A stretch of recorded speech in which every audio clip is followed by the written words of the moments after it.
instinkt kuchliligidan hatto yuragi yorilib o'lishi mumkin bo'lgan hayvon haqida eshitganmisiz? Bu hayvon jayron. Hozir biz respublikamizda hayvonlarni muhofaza qilishga tashkil qilingan ilk qo'riqxonalardan biridamiz. Buxoro ixtisoslashtirilgan jayron pitomnigi. Bu yerda nafaqat jayronlar, balki juda ham ajoyib yana boshqa bir hayvonlar mana shu joyda muhofazaga olingan. Bugun ko'rsatuvimiz shu haqida.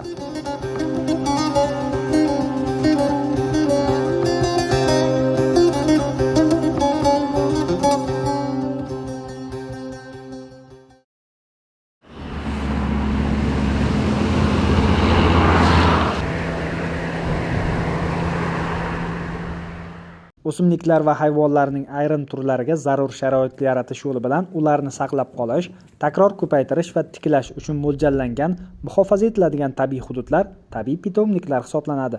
O'zbekiston Respublikasida bitta davlat tabiiy pitomnigi mavjud. Bu ham Buxoro ixtisoslashtirilgan jayron pitomnigi. Pitomnik 1976-yilda tashkil etilgan. Maydoni 5145 gektar. 1977-yilda pitomnikka 42 bosh jayron keltirilib, ularni ko'paytirish ishlari boshlangan. 1987-yilda ularning soni 1200 taga yetdi va reja asosida qo'shni va boshqa hududlarga tarqatilgan. Bu yerda jayronlar bilan birgalikda yo'rg'a tuvaloq, qulon, Prejevalskiy oti, Buxoro bug'usi kabi xalqaro va O'zbekiston Respublikasi Qizil kitobiga kiritilgan turlar ham ko'paytirish va o'rganish ishlari olib boriladi. Jayronlar shunday noyob turdagi hayvon hisoblanadi. Bular ko'payish davri shunday yil mavsumiga qarab ko'payadi. Chunki bular bahor yaxshi yog'ingarchilik, qorli keladigan bo'lsa, efemerlar, yerda efemer o'simliklar ko'pligi sababli bular o'ziga yaxshi oziqa olib, yaxshi yashash muhiti yaratadi o'ziga. Keyin o'sha paytda kuzga kelgan paytda bular qo'shilish davrida o'ziga yetarli darajada o'ziga oziqa jamg'arib, o'zi baquvvat bo'lmasa, bular o'sha kuz asida qo'shilish davrida qo'shilmasdan qoladi va ko'payish o'sha yili ko'payish bo'lmaydi. Qachonki bular o'sha yemish yaxshi bo'lsa, bahor yaxshi kelsa, bularda efemer o'simliklardan yaxshi oladigan bo'lsa, bular ko'payish hattoki 2ta, 3tagacha bolalash nimalarni ko'rganmiz. Buni chiroyliligini qarang, buni chiroyliligini.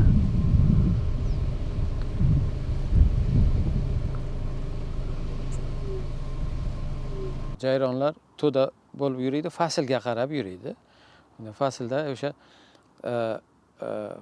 qish faslida to'da ko'p yuradi. 70, 80, 100 boshgacha bitta to'dada jayronlar biz ko'rganmiz. To'da bo'lib yurganini 50 bosh, 60, o'rtacha 70, 80 boshlari bo'ladi. To'da yurganlar. Endi bular o'zining hududi bo'ladi.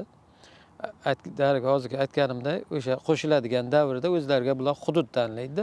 O'sha bitta hududda misol bitta erkak jayron o'sha hududga nima qiladi. Ikkinchi erkak jayronga o'sha joyga qo'ymaydi. O'sha davrda faqat hudud qilib nima qiladi.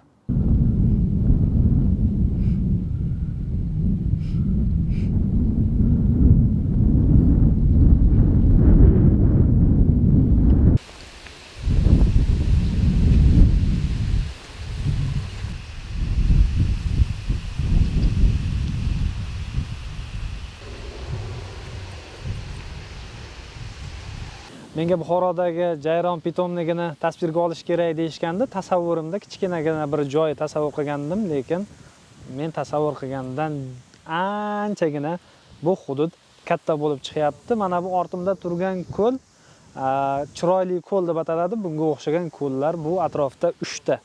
O'rdakli ko'l va kichik ko'l. Bu ko'llarda asosiy maqsadi mana shu atrofda yuradigan hayvonlar, jayron, qulon, Prejevalskiy otlarini suv ichishi uchun va yana bir tarafi bor. Bu yerdan uchib o'tadigan mavsumiy qushlarga qo'nib uchib ketadigan, ya'ni migratsiya uchun katta ahamiyatga ega bo'lgan ko'llardan biri. Va shu bilan birga bu ko'lni ichida suv ostida 20 dan ortiq turli baliq turlari mavjud.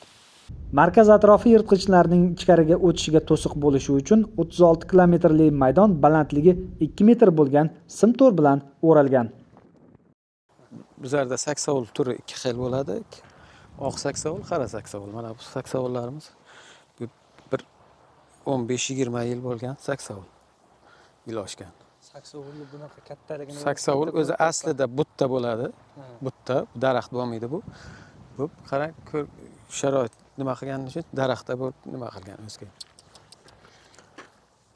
Bu urug'dan o'zi ko'paladi. Mana bu urug'lar mana shular shamol bilan uchadi, keyin tarqaladi. Mana shu atrofdagi hamma navlar ham endi saksovulda. Ha, saksovullar. Endi bular 3 yosh, 4 yoshdan keyin o'zi matishni hisoblanadi. Ana bu urug' pishadi-da, urug' yozilgan paytda ob-havo yaxshi kelsa, qorli havo, yomg'irli havo bo'ladigan bo'lsa, o'zi ko'karib ketadi. Mana bu buttamiz yulg'on. Girbinshik deydi, yana tamarkis lotincha nomi. Bu ham butta hisoblanadi, lekin mana shunday qarab sharoit to'g'ri kelgani uchun shunday katta bu manzarali yilda 2 marotaba gullaydi, gul qiladi. Kuzda, bahorda. Bu hozir ko'p joyda ko'ramiz, maksimum borsa 1-2 metr bo'ladi-da endi. Ha. Maksimum bo'lmasa 1,5 shunaqa metr bo'ladi. Hozir bu suv hisobigami yo Bu tegilmaganlik hisobiga? bular suvlik joy yaxshi ko'radi, namlik joy yaxshi ko'radi. Saksovul namli joyda o'smaydi. Agar nam keldi, qurib qoladi.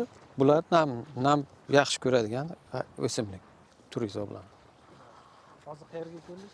Hozir bizlar maxsus tutqunlikda saqlanadigan pitomligimizdagi hayvonlar mana shu yerda maxsus valerlar qilingan. Shu valerlarda nima qilamiz, saqlaymiz. Bu yerda asosan Buxoro qo'ylari, Pirjival otlari, bitta turkman qulon, keyin Buxoro bug'usi. Bular bu yerda saqlashimiz maqsadi shu haligi keladigan sayyohlar nimalar ko'rish imkoni bo'lmagan paytda shu yerdan shu hayvonlarni ko'rish imkoni yaratilganda. Mana o'zimiz beda beriladi, keyin yem beramiz, arpa beramiz. Ya'ni bu hayvonlarga bu vitamin bo'lish uchun mana bunda sabzi, ovush, yana shunday narsalardan ham mana arpaga qo'shib sabzi nima qilib qo'yilgan suv bor. Bu Buxoro tog' qo'yi, Buxoro sevirsi bor. Bular turi boshqa turi bo'ladi. Nayob turdagi vazifamiz, nayob turdagi hayvonlar tuyoq sonini ko'paytirish, shular kelajakda biologiyasini o'rganish, ilmiy tadqiqot ishlarini olib borish va undan tashqari mana ekoturizmni hozirgi sharoitda tashkil qilish asosiy maqsadlarimiz o'sha. Shu yo'naltirilgan. Qo'riqxona hududida O'zbekiston Respublikasi va Xalqaro Qizil kitobga kiritilgan ko'plab turlar yashaydi. Shulardan biri Prjevalskiy oti bo'lib, ushbu jonivor O'zbekiston faunasi uchun xos bo'lmagan tur hisoblanadi. Bu jonivorlardan butun dunyoda 2000 dan oshiq qolgan xolos. Ushbu tur Buxoroga 1987-yilda Sankt-Peterburg shahridan olib kelingan bo'lib, avvaliga tutqunlikda ko'paytirilgan, so'ngra qo'riqxona hududiga qo'yib yuborilgan. Bu yerda bir juft ko'rish uchun saqlangan. Bular chunki hududda bunda yaqinga borib ko'rish imkoni yo'q-da. O'zida hududda uzoqlashib ketadi bular. Ko'rish imkoni bo'lmaganligi sababli ana shu valerda bitta urg'ochi, bitta erkagini ko'rsa uchun, ko'rinish talabalar, nimalarga ekskursiyaga kelgan paytda ko'rish, tomosha qilish uchun o'sha yerda maxsus boqyapmiz. Oddiy otdan ozgina farqi bor ekan. Farqi bor. Bu hech kim olib menga chiqmagan bu otni. Yo'q. Men olmagan. Agar minadigan insonlar bo'lsa, bu deniz kitoblarga bittasi kiradi.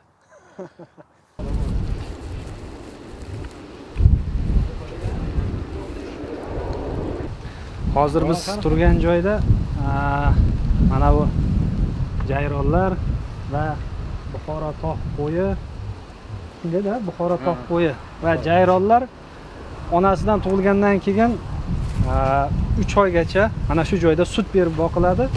Mana bu Buxoro tog' qo'yi. Bulari jayron. Mana bu o'sha Buxoro tog' qo'yini erkagi. Mana bu burchakda turgan, hozir biz mana bu jayronlardan qizg'on yapti. Bor, seni bor. Ma.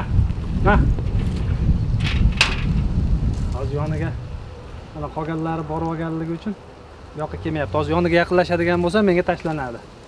To'g'rimi? Voy, polvon. Oti nima bu? Mishka ekan. Yo'q aka. Boring, sekin boravering. Jura biladi. Mana.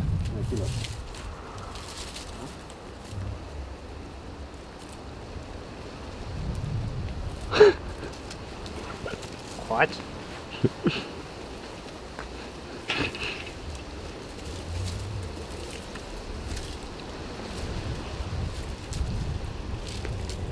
Boravergan qilyapti-da u. Keyin. Yo'q.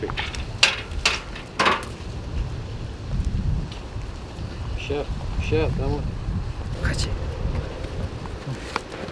Etingni yetmasa yana.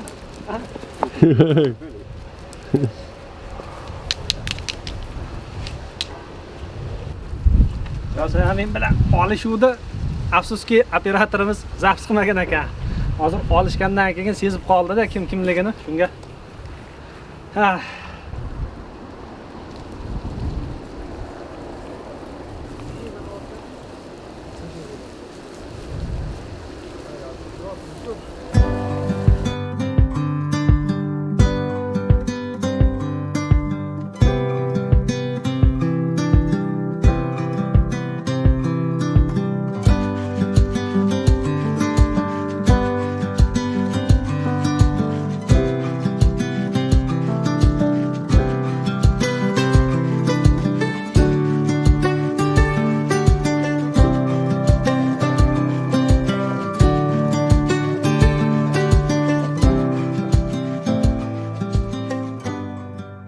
Buxoro ixtisoslashtirilgan Jayron pitomnigiga qilgan sayohatimiz o'z nihoyasiga yetdi. Ko'rsatuvimiz sizga manzur bo'ldi degan umiddamiz.